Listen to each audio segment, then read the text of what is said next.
permitan. Libertad para Francolini. Libertad para Francolini.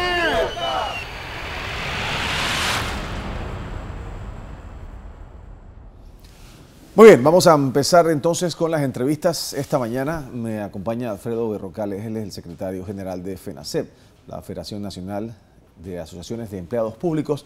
Bienvenido, Alfredo. Me decías pues que traes algunas denuncias, algunas inquietudes que quieres manifestar, pero antes querías tocar el tema brevemente de la actualidad, lo que estamos viviendo en el país.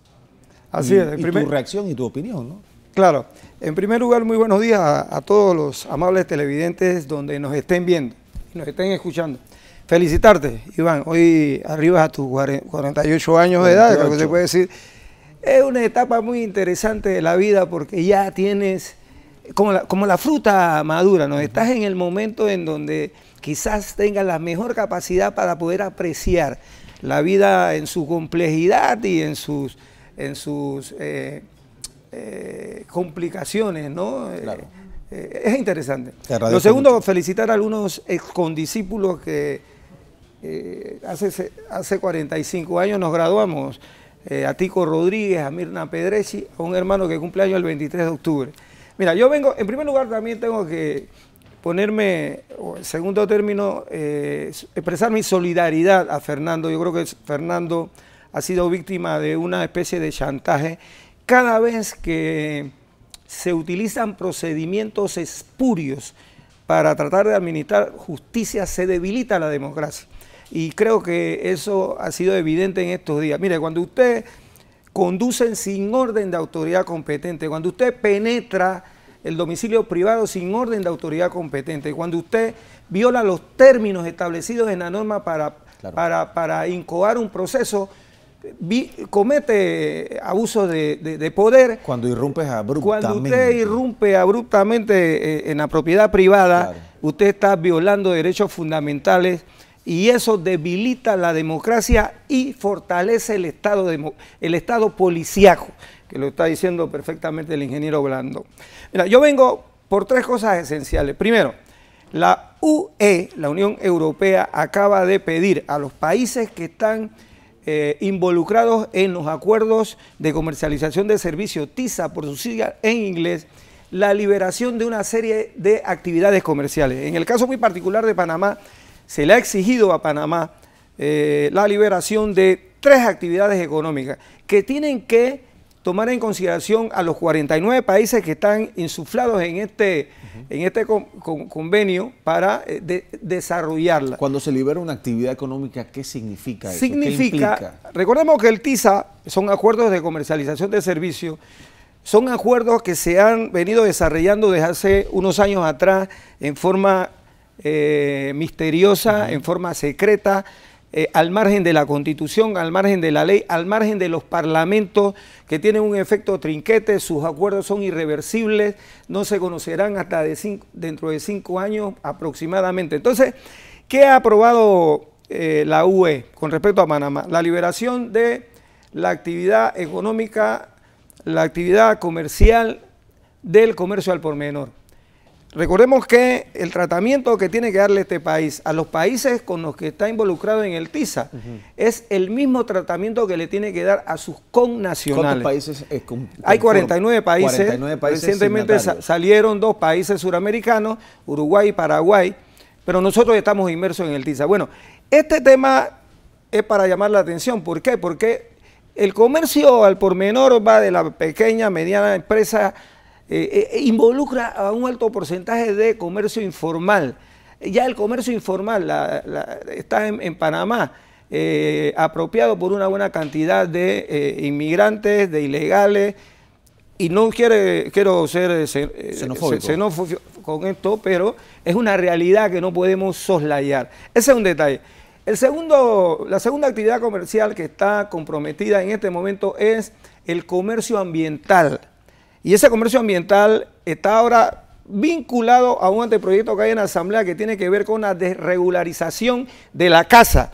Las especies en condición de desaparecer están seriamente amenazadas y con esta ley se aprueban cosas como la siguiente: usted puede cazar en mi predio con mi autorización a cualquier animal, no importa que esté amenazado de desaparecer, y eso es el efecto del TISA. O sea, siempre y cuando esté dentro de tu propiedad, tú Sí, decides quién entra, qué se hace, qué se caza, etcétera. Se desaparecen las disposiciones legales con las especies en peligro de extinción. ¿Qué hace un perro australiano en Panamá en una jaula? Ese comercio es terriblemente infame, ¿no? Pero ese comercio además tiene que ver con la tala discriminada de bosques, con la comercialización de los humedales que ahora se convierten en campos de golf, en torres inexpugnables, por ejemplo. Allá hay, mira, la periodista Luisa Arriaga, Ligia, Arriaga, tuvo que salir del país amenazada de muerte porque defendía una laguna que es fuente de vida en Darién, que quieren convertirlo con los desagües en potreros para actividades de otra naturaleza.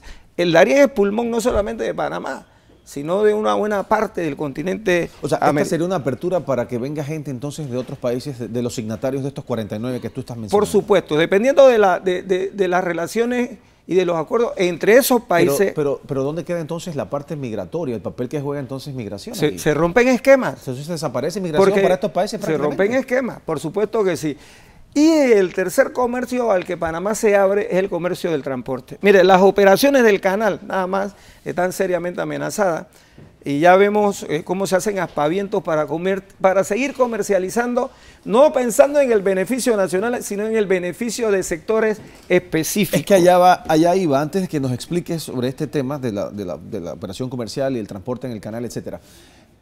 Cuando estos tratados se firman, obviamente es buscando el beneficio del país. ¿Qué beneficio hemos visto en todas estas cosas que tú me has mencionado para firmar? El fundamento del TISA, y eso está reconocido, se fundamenta, o sea, el criterio de los acuerdos de comercialización de servicios están fundamentados en un eslogan que los sectores corporativos han establecido como relevante: hacer buenos comercios entre amigos, crear buenas empresas entre amigos. Entonces, de allí tú te puedes imaginar lo que se deriva. No se está pensando en el bienestar general, sino en las cajas registradoras de las grandes corporaciones.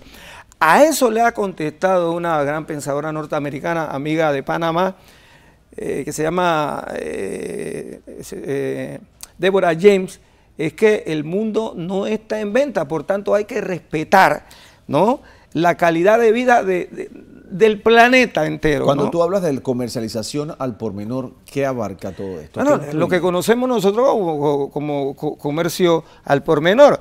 Lo grave de todo esto es que tú estás abriendo la frontera para que los extranjeros tengan el mismo trato que se le da a los connacionales con respecto a este negocio. Mira, en Panamá hay un montón de inmigrantes que se dedican al comercio informal, a la buhonería, al comercio de la venta de alimentos, a los carretilleros, etcétera, etcétera, etcétera. Bueno, eso se puede incrementar de manera incalculada porque esto del TISA abre la puerta para esta actividad comercial se refiere a esa calidad, ¿no?, de comercio específicamente.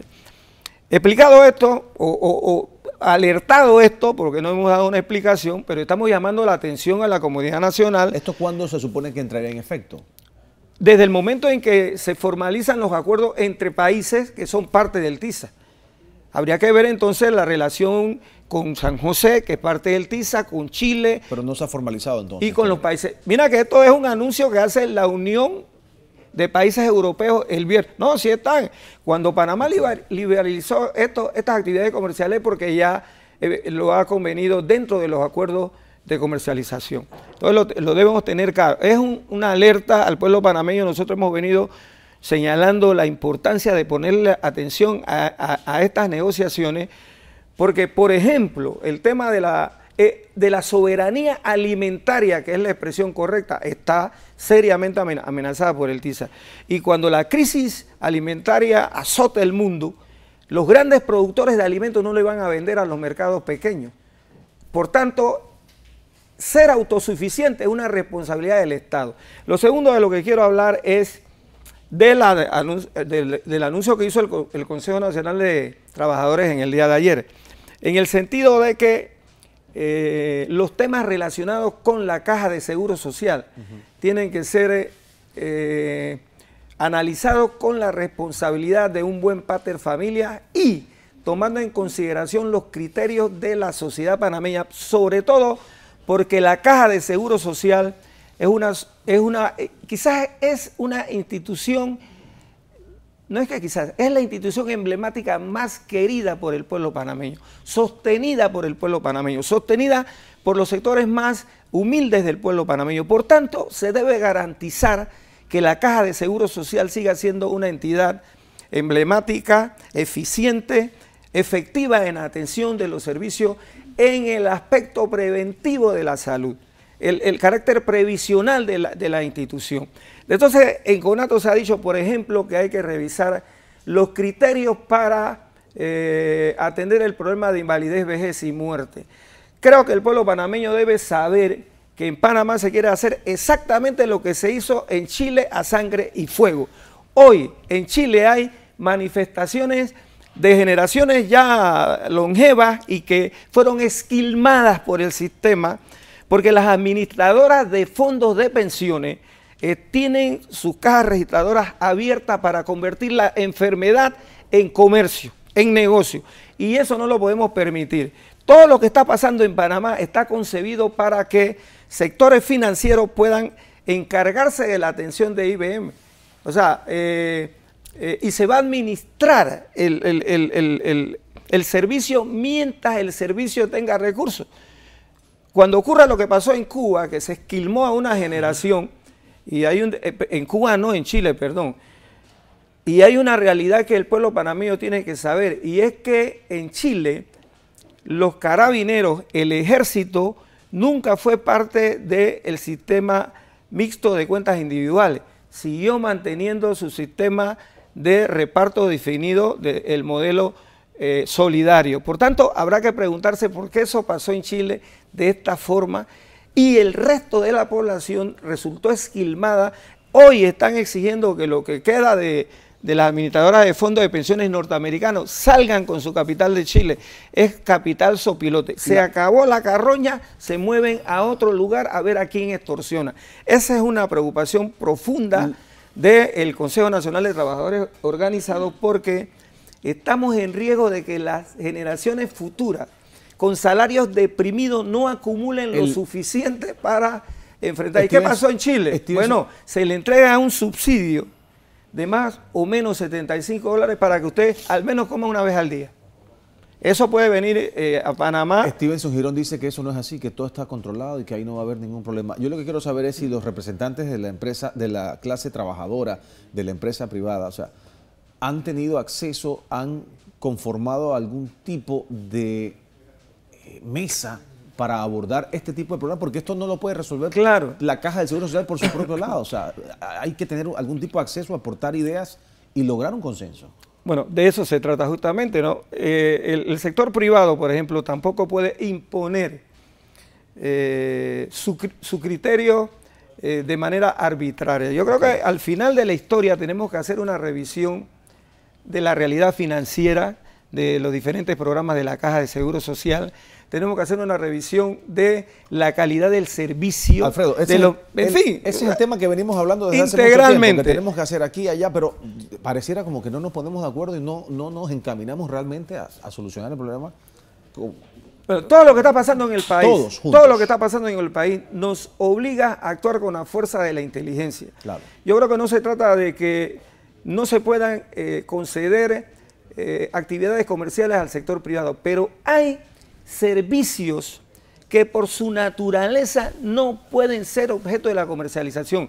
Los servicios públicos esenciales como el de la salud, como el de la educación, como el del agua, tienen que ser responsabilidad del Estado. Yo veía a un empresario en estos días decir en un medio de comunicación que el tema de la educación tiene que ser, dejarlo en manos del Estado es meterse un tiro en el pie. El Estado tiene la responsabilidad de regular todas las actividades que se puedan desarrollar en el país. No quiere decir que no se pueda concesionar a una empresa privada una actividad de servicio. Eso se puede hacer. Lo que no puede hacer el Estado es dejar de regular, porque el Estado es el garante de que los servicios se ofrezcan de manera efectiva, de manera eficiente, de manera que sea un servicio de calidad. Alfredo. Ese es otro aspecto. Ese es otro aspecto que a nosotros nos preocupa y queremos que el pueblo panameño se involucre en esto, porque de la abulia, de la pereza, de la indiferencia del pueblo se aprovechan los que vienen a hacer el negocio. Llegamos hasta aquí, Alfredo. Gracias por la visita. Discúlpame, Iván, pero el tema de la carrera. Un llamado a la Asamblea Nacional de Diputados, porque la modificación a la Ley 994 de carrera administrativa está durmiendo el sueño eterno para ir a segundo debate. Vamos a hablar de eso la próxima semana, ¿te parece? Te vamos a invitar la próxima semana y abarcamos un poco más sobre ese tema que es importante y necesario que la población se entere. Alfredo Berrocal, secretario general de FENACEP, con nosotros compartiendo esta mañana acá en Next Noticias.